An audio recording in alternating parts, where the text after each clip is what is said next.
नमस्कार दोस्तों, एक बार फिर से स्वागत है आपका मेरे चैनल वेल्थ क्रिएटर पे। आज हम एक और आईपीओ के बारे में डिस्कशन करने जा रहे हैं, जो कि मेन लाइन का आईपीओ है, मेन बोर्ड का। और ये फाइनेंशियल सर्विस से बिलोंग करता है, फाइनेंशियल सेक्टर से। बेसिकली ये एनबीएफसी से बिलोंग करता है, नॉन बैंकिंग फाइनेंशियल कंपनी है ये। एनबीएफसी का मतलब होता है दोस्तों वो कंपनी जिसमें बैंक के लाइसेंस नहीं मिला हो, do not have a banking license but offer for financial instrument और सर्विसेज प्रोवाइड कराते हैं। तो फेड बैंक आईपीओ है ये जो आने वाला है। बेसिकली ये गोल्ड लोन, हाउसिंग लोन और प्रॉपर्टी लोन भी प्रोवाइड कराता है। तो इसका आईपीओ इस वीक में आने वाला है दोस्तों, 22 से स्टार्ट होगा। तो उसके फाइनेंशियल पैरामीटर को एनालिसिस करेंगे, जानेंगे कंपनी कैसी है, इसमें अप्लाई करना है या अवॉइड करें, ये सब जानेंगे। पर उससे पहले आपको वीडियो को लाइक, शेयर और सब्सक्राइब करना बिल्कुल नहीं भूलना है।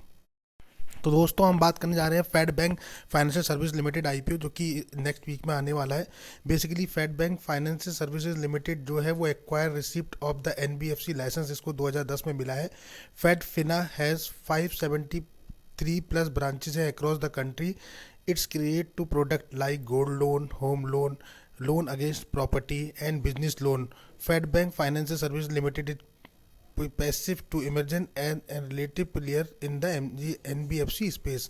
तो एनबीएफसी में जो है ये अच्छा लीडिंग प्लेयर है दोस्तों। और बेसिकली ये डील करता है गोल्ड लोन, होम लोन और प्रॉपर्टी अगेंस्ट जो लोन होते हैं, और बिजनेस लोन प्रोवाइड कराता है। तो स्मॉल सेक्टर का एक बैंक है ये भी। तो फिट बैंक जो है ये बेसिकली सर्विसेज प्रोवाइड कराता है अपने कस्टमर्स के लिए। तो अगर हम बात करें बेसिकली इन शॉर्ट में देखें, तो बेसिकली जो है इसकी 4,50,000 लगभग ऐप डाउनलोड हो चुके हैं, 573 प्लस ब्रांचेस है इसकी, और 90,696 मिलियन एम है इसका। ए प्लस की इसकी क्रेडिट रेटिंग है। अगर आप बात करें सी आर ए रेटिंग की, तो ए प्लस, A1 प्लस है।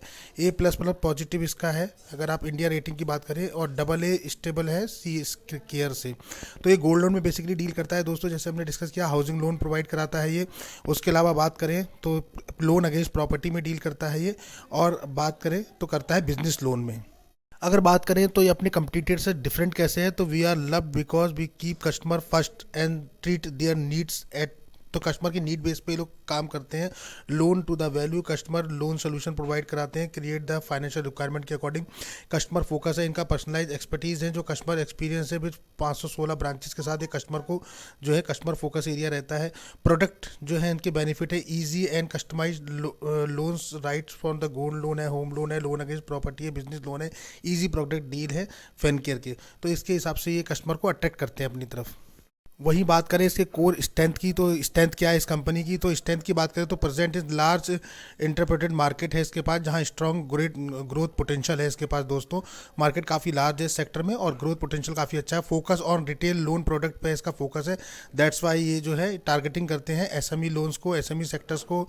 और जो है तीसरा अगर हम बात करें तो स्ट्रॉन्ग अंडरराइटिंग कैपेसिटी है इनके पास दोस्तों, तो काफ़ी अच्छा है, जिससे इनका जो है रिस्क जो है रेशियो मैनेजमेंट कैपेसिटी है। फोकस ऑन इफेक्टिव अंडरराइटिंग और एंड कलेक्शन टीम है इनके पास, तो ये काफ़ी अच्छा है। चौथा अगर हम बात करें तो experience cycle testing management team है इनके पास। वेल डिजर्व फंडिंग प्रोफाइल है और advantage lower cost of funds है। टेक्नोलॉजी इनके पास काफ़ी है, टेक्नोलॉजी ड्रिवन है ये कंपनी।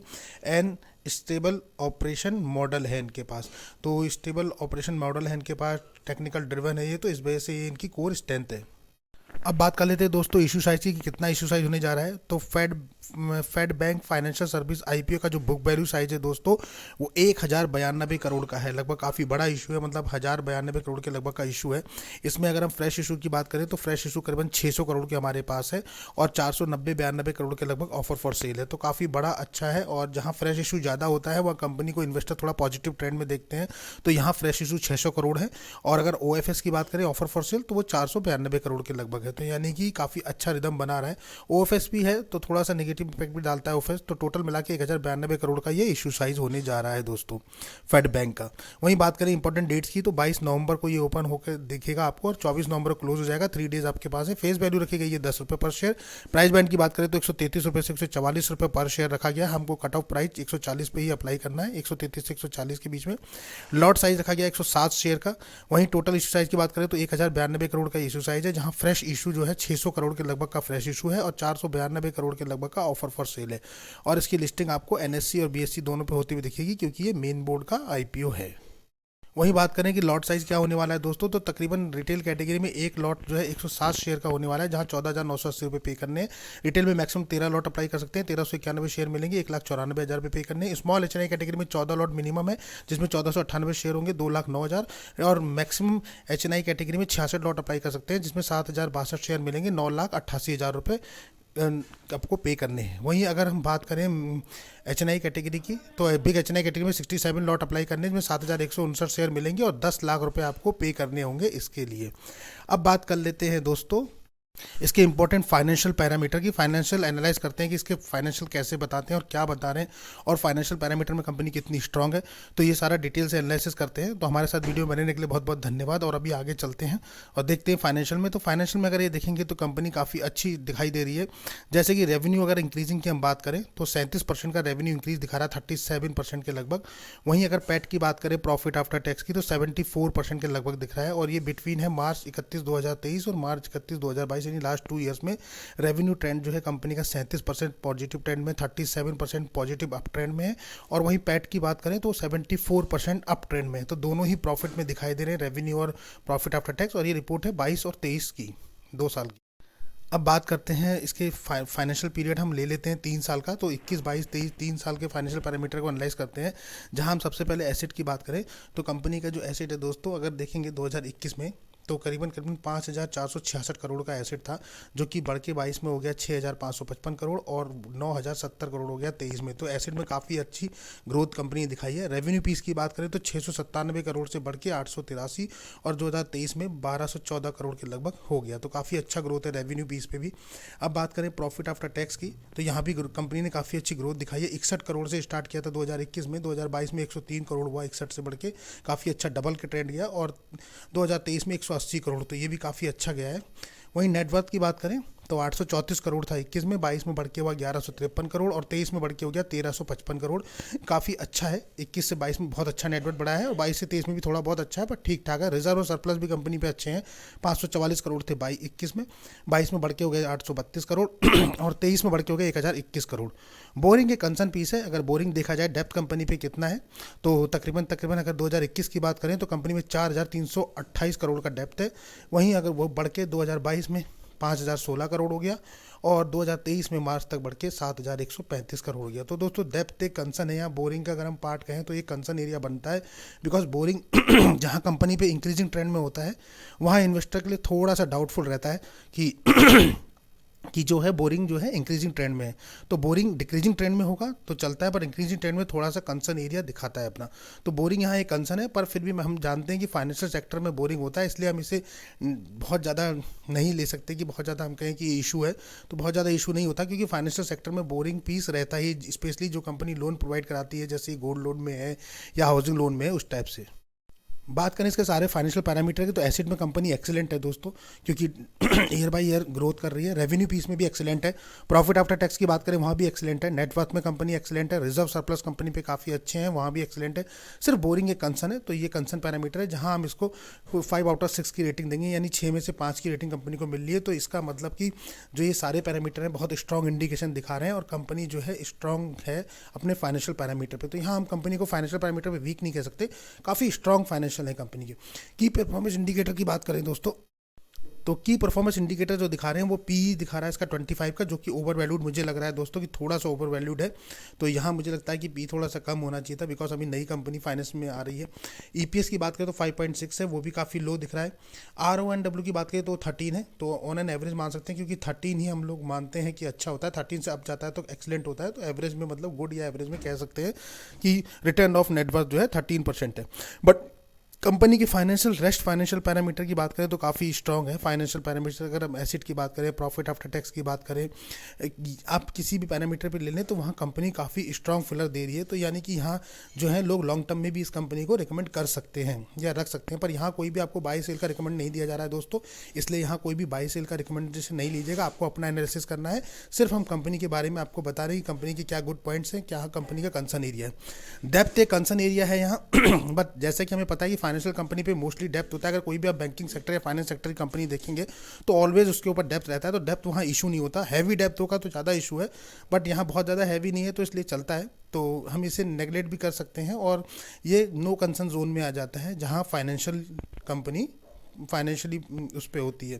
बाकी अगर अदर पैरामीटर देखें तो काफ़ी अच्छे हैं। होल्डिंग कंपनी की बात करें, कंपनी का होल्डिंग पैटर्न क्या कह रहा है दोस्तों, तो Fed Bank Financial Service IPO के प्रमोटर होल्डिंग देखें तो पूरा का पूरा जो है the Fed Bank Limited is the promoter of the company. तो मेनली फेड बैंक जो है वो इसका प्रमोटर है, यानी कोई और नहीं है, मेन प्रमोटर फेड बैंक ही है, जिसके पास अगर हम बात करें तो प्री इशुएंस जो शेयर है वो 98.77% अभी इसके पास है, और इस इशू के आने के बाद कितना रह जाएगा ये डिस्क्लोज नहीं किया है, पर अगर हम देखें 98.77 इसका मतलब 1.7 के लगभग डाइल्यूट पहले भी किया जा चुका है कंपनी की तरफ से। वहीं बात कर लेते हैं रिजर्वेशन कोटे की, तो रिजर्वेशन कोटा भी काफ़ी अच्छा रखा गया है। क्यूआईबी के लिए अगर आप देखेंगे तो 50% का कोटा रखा गया है यहाँ। वहीं आप रिटेल कैटेगरी के देखेंगे तो 35 है, यानी 1000 करोड़ का अगर आईपीओ तो 35% लगभग 3500 करोड़ के लगभग रिटेल के लिए भी रखा गया है कोटा, तो 35% का कोटा है। वहीं एचएनआई के लिए सिर्फ 15% का कोटा रखा गया है, तो काफ़ी अच्छा है। 50% क्यूआईबी के लिए, 35% रिटेल के लिए और एचएनआई के लिए 15%, तो कुल मिला के बहुत बढ़िया है। अब हम बात कर लेते हैं आगे कि कंपनी का ऑब्जेक्टिव क्या है। तो कंपनी का जो ऑब्जेक्टिव है दोस्तों वो क्लियर है। तो कंपनी ने करा है company tier 1 capital base to meet the company future capital requirement arising from the growth of the business and asset.